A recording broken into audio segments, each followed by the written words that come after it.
கோவை தொகுதி அதிமுக வேட்பாளர் சிங்கை ராமச்சந்திரன் சிங்காநல்லூர் சட்டமன்ற தொகுதிக்குட்பட்ட பகுதியில் திறந்த வேனில் சென்று தீவிர வாக்கு சேகரிப்பில் ஈடுபட்டார்.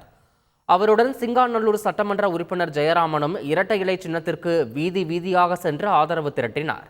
அப்போது அதிமுகவினர் வேட்பாளர் சிங்கை ராமச்சந்திரனுக்கு பூக்களை தூவியும் ஆரத்தி எடுத்தும் உற்சாக வரவேற்பளித்தனர்.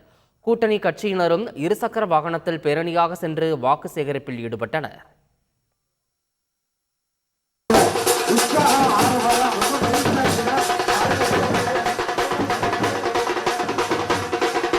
நம்முடைய வெற்றி வேட்பாளர் சிங்கி ராமச்சந்திரன் அவர்கள் மாண்புமிகு புரட்சித் தலைவர் அம்மா அவர்களால் பெயர் சூட்டப்பட்டு ஒரு எளிய தொண்டனுக்கும் அனைத்து இந்திய அண்ணா திராவிட முன்னேற்ற கழகத்திலே ஒரு கோவை நாடாளுமன்ற வெற்றி வேட்பாளராக போட்டியிடக்கூடிய நல் வாய்ப்பினை வழங்கியவர் எடப்பாடியார் அவர்கள்.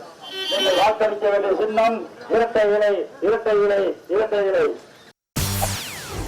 செய்திகளை உடனுக்குடன் தெரிந்து கொள்ள உடனே சப்ஸ்கிரைப் பண்ணுங்க.